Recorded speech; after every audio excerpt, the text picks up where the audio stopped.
ನಮಸ್ಕಾರ ರೀ ಸಾವ್ಕಾರ ಮಂದಿಗೆ. ನಾ ಇವತ್ತು ಬಂದೀನಿ ಕಪಿಲ ಆರತಿ ನೋಡಕ್ಕೆ. ಒಳಗಡೆ ಹೊಂಟಿದ್ವಿ, ಎಂಥ ಜನಸಮೂಹ ಸೇರೈತೆ ಅಂದ್ರೆ ಎಲ್ಲರೂ ಒಂದು ಉತ್ಸಾಹದಿಂದ ಬಂದಿದ್ರು ಆರತಿ ನೋಡೋಣ ಅಂತೇಳಿ. ಗಂಗಾ ಆರತಿ ಹೆಂಗೆ ಮಾಡ್ತಾರೆ ಹಿಂಗೆ ಕಪಿಲ ಆರತಿನೂ ಮಾಡತ್ತಿದ್ರು ಇಲ್ಲಿ. ಒಳಗಡೆ ಹೋದ್ವಿ, ನಮ್ಗೆ ರಂಗೋಲಿಯಿಂದ ಸುಸ್ವಾಗತ ಮಾಡಿದ್ರು. ನೋಡ್ರಿ ಎಷ್ಟು ಚಂದ ರಂಗೋಲಿ ಹಾಕಿದ್ದಾರೆ. ಆಮೇಲೆ ಹಿಂಗೆ ಒಳಗಡೆ ಬಂದೆ, ಅಲ್ಲಿ ದೀಪೋತ್ಸವ ದೀಪನ ಹಚ್ಚಿದ್ರು. ಎಲ್ಲ ಕಡೆ ದೀಪ ಹಚ್ಚಿ ಆಮೇಲೆ ಹಿಂಗೆ ಅಲ್ಲಿ ನಾವು ಕಪಿಲ ನದಿ ಕಡೆ ಹೋದ್ವಿ. ಅಲ್ಲಿ ಆರತಿ ಸ್ಟಾರ್ಟ್ ಆಗಿತ್ತು. ಭಾಷಣ ಮಾಡಾಕತ್ತಿದ್ರು. ನೋಡ್ರಿ ಇದು ವ್ಯೂ ಹೆಂಗೈತಿ. ಆಮೇಲೆ ಇನ್ನೊಂದು ಕೆಲವೇ ಕ್ಷಣಗಳಲ್ಲಿ ದೀಪ ಆರತಿ ಸ್ಟಾರ್ಟ್ ಆಯಿತು.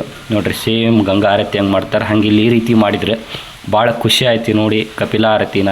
ಕಪಿಲೆ ಇದು ದಕ್ಷಿಣ ಕಾಶಿಯಿಂದ ಪ್ರಸಿದ್ಧ ಆಗೈತಿ. ಇಲ್ಲಿ ಪ್ರವಾಸಿಗರು ಸಾವಿರಾರು ಜನದಲ್ಲಿ ಸೇರ್ತಾರೆ ಪ್ರತಿ ವರ್ಷವೂ. ದಕ್ಷಿಣ ಕಾಶಿಗೆ ಒಮ್ಮೆ ಬಂದಿಲ್ಲ, ಬಂದೋಗ್ರಿ. ಶ್ರೀಕಂಠೇಶ್ವರನ ಕೃಪೆಗೆ ಪಾತ್ರರಾಗಿ ನದಿಗಳನ್ನು ಉಳಿಸೋಣ, ನದಿಗಳನ್ನು ಸಂರಕ್ಷಿಸೋಣ. ಮತ್ತೆ ಮುಂದಿನ ಬ್ಲಾಗಲ್ಲಿ ಸಿಗ್ತೀನಿ.